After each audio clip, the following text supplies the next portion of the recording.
got Larry Armstrong here with Hello Dolly. And Dolly happens to be my dog. But hey, welcome everyone to the Vinyl Junkie Record Shop here on the JukeboxBaugus YouTube channel. We've got a special event for you this afternoon, and that's going to be honoring our Vinyl Junkie Record Shop Repairman. And speaking of Repairman, we need repairmen from all over the world to join us here. Send us an email to jukeboxbaugus@gmail.com, and I'll post it here so you can see it. And all we need from you is that you're a repairman. Give us your name of business, name, address, phone number, and how we can locate you and the location you're in, and we'll add you to the Vinyl Junkie Repairman shop. That's simple. Our other live events that we have for you this evening are going to be the upcoming episodes. And you see here that we've got Dolly showing the upcoming events of My Son with Fresh Pint, Brian Baugus. And then after that, we've got, let's see. Oh yes, good friend of mine for over 25 years. His name is Jeff Burkett, and he is now the new Sir Elton John. You got to check him out. He's pretty good. And then last but not least, a high school friend of mine and his wife, the Patricks, are going to join me on a karaoke night, as you see here. And we got more information for you, but let's kick off this special event with our Vinyl Junkie Repairman, so you can see it. Other than that, everyone enjoy the show.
Well, if no one's noticed by now, that's my son, Brian Baugus, playing Masinko.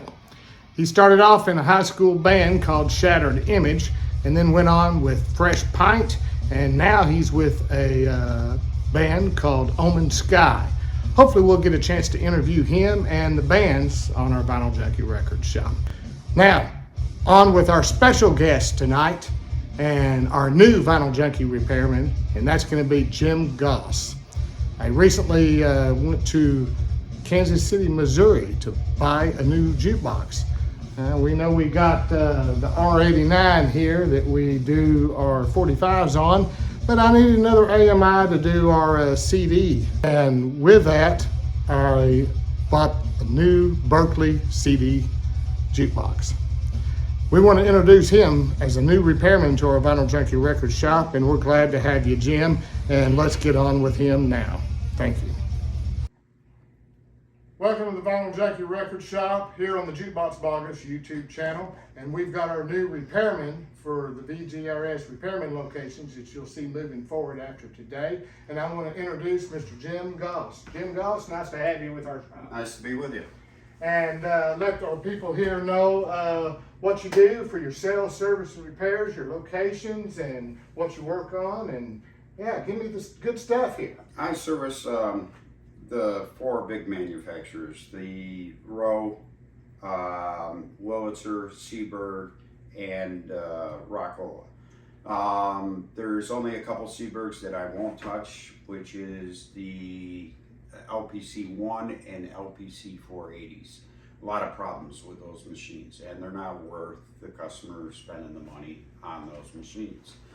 So with that being said, I do not touch NSM. But all others, all the way back, pre-40s, all the way up to present, I do. This is a CD model. This is a 1949 model. This is a Wurlitzer 1100. The amp and the power supply and the preamp and the volume control was just replaced on this. The coils were cleaned, the selection coils were cleaned. This is work in progress. We're getting this up and running before we do all the cabinet work on it. We just installed the amplifier, and it sounded great. You know, the customer will be very happy on this one. I cover the Kansas City area. I've been all over the country working on these things. I do travel.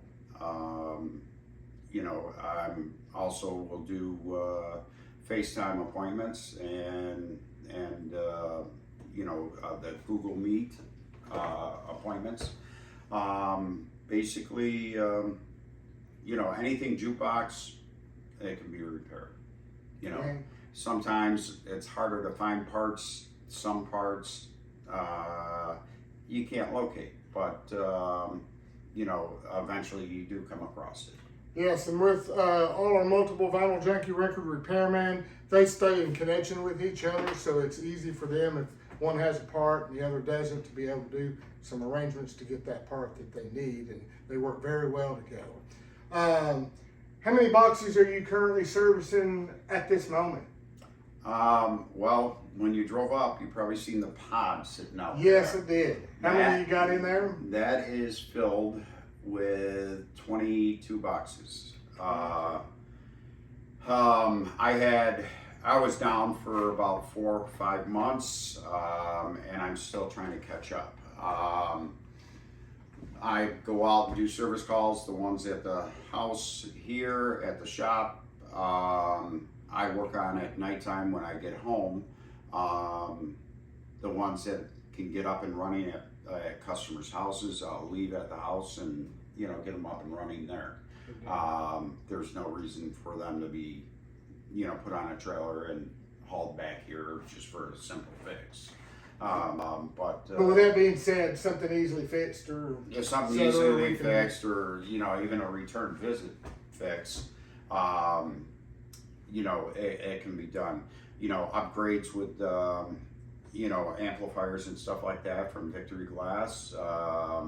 You know, pin banks for the Seabird models, or you know, even Bluetooth. CD Pros and CD Pros and stuff like that from, you know, Flipside Entertainment.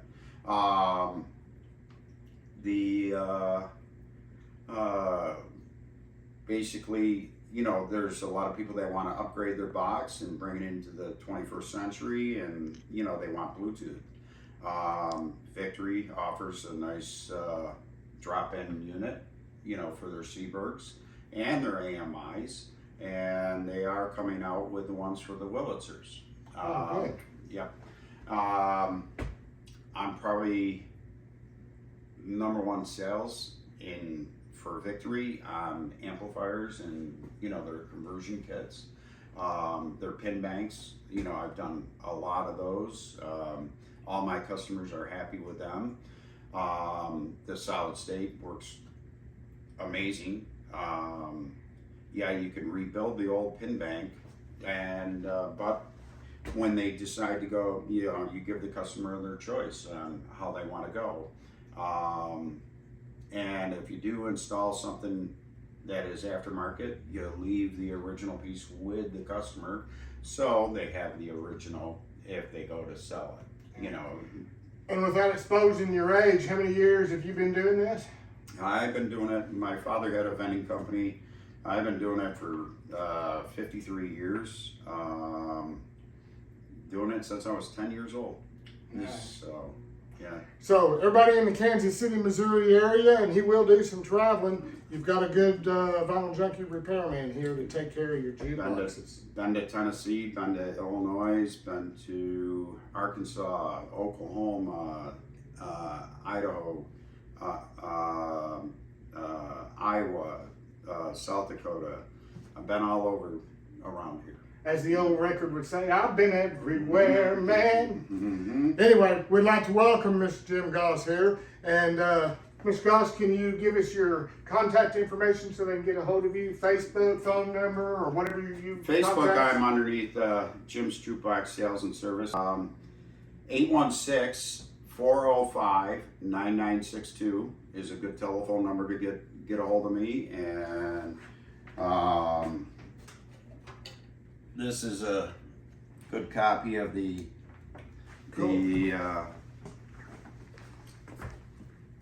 my business card. Took one of those myself. Okay. And that's how you can get a hold of me. I usually answer the phone right up until about 11 o'clock at night. So. And we'll have him on our Jukebox Repairman website location here at the Vinyl Junkie Record Shop, and you can always reach him by contacting the information that's provided there. And enjoy your new jukebox. I will indeed. We got a surprise coming up in some upcoming episodes there, and we came all the way to Kansas City, Missouri, just to welcome him into our show. And Jim, thank you very much, sir. Thank you. you. Welcome aboard to Thank you. Jukebox. Everyone have a tremendous day.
Hello everyone, I'm Ed Liss, Jukebox collector and music historian. Welcome to another session of JukeboxBaugus. Today we're going to feature this rare and beautifully restored Wurlitzer Model 61 countertop. The Wurlitzer Model 61 countertop was manufactured in 1938 by the Rudolph Wurlitzer Company of North Tonawanda, New York. It was developed by Paul M. Fuller, who was the Picasso of jukebox design. It was designed to be used in locations that did not have freestanding floor space for a full-size model, including drugstores, hotel lobbies, bus stations, and many other high-traffic areas.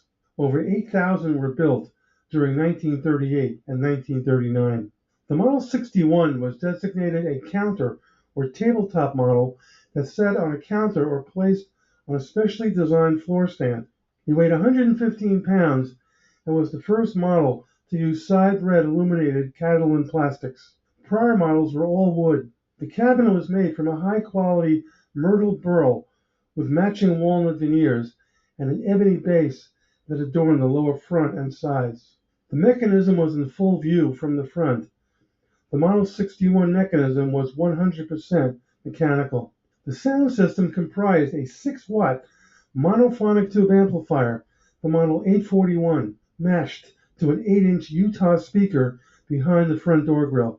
A single 5-cent coin slide was positioned next to 12 small square extended orange selection buttons on the face of the cabinet. Selections were made first, then the coin slide was activated to start the mechanism. A square cancel button extended on the right side of the selector buttons. When pressed, all selections were canceled. Metallic sidebands on both sides of the cabinet were extended to the front door. An illuminated Wurlitzer nameplate sat in the center of the door. It was adorned with a metal casting that displayed a large W in the center. The mechanism was an elevator type, consisting of 12 circular trays. each with an extended metal lip to catch the 4 posts that lifted all records in the stack, using small washers at the top of each post to expose the selected 78 disc on the surface of the turntable. When raised, the tone arm moved to the play position on the record. Upon completion, the tone arm moved back to its original position and the stack went up and down, seeking the next selection. If none were made, a brake shut down the mechanism. If you activated the coin slide without making a selection, the stack went up and down continuously until a selection was made or the machine was shut off. I purchased this machine from Mike Mumbus Corporation in New York City in 1979. It was used as a prop in the 1977 movie New York, New York, starring Robert De Niro, Liza Minnelli, and directed by Martin Scorsese. The jukebox was unrestored and not working, but lit up in the scene. The amplifier was missing. It took 20 years to find a rusted out carcass on eBay. They were asking $50, but I offered $100. I had to have it. An old jukebox technician once told me that any amp, regardless of its condition, can be restored if the transformer tests okay. I figured I had nothing to lose. Luckily, it tested okay. It was restored to brand new condition, including the original high gloss gold paint that adorned it. All the components were professionally restored, including the turntable post that had warped. It was remachined to precise specifications. The cabinet underwent an extensive restoration using 4 layers of clear coat, creating a beautiful piano finish that reflected off the surface. The original veneer was difficult to find, but we succeeded after a lengthy search. It was very expensive, but worth it. The cabinet restoration took over 6 months. The machine is loaded with 12 78s that precisely match the era of the jukebox. The Wurlitzer M61 is a beautifully designed and crafted jukebox that reflects the pre-war culture at the time. It is a stunning piece of American music history.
Holding hands in midnight, neath the starry sky. Life's work if you can get it, and you can get it if you try. Strolling with that one boy, side to side. Life's work if you can get it, and you can get it if you try. Just imagine someone waiting at the cottage door, where 2 hearts become one. Who could ask for anything more?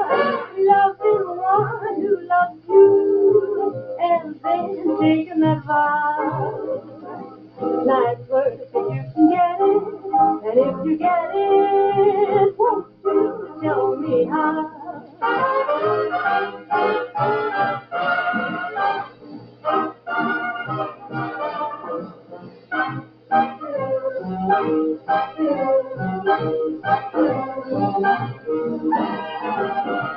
Just imagine someone waiting at the cottage door, where 2 hearts become one.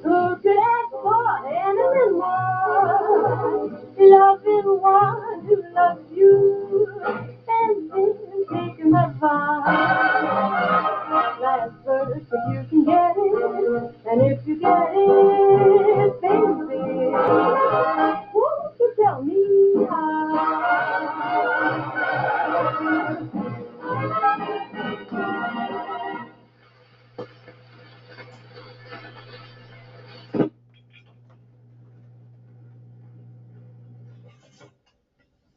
I'm Ed Liss for Jukebox Bios.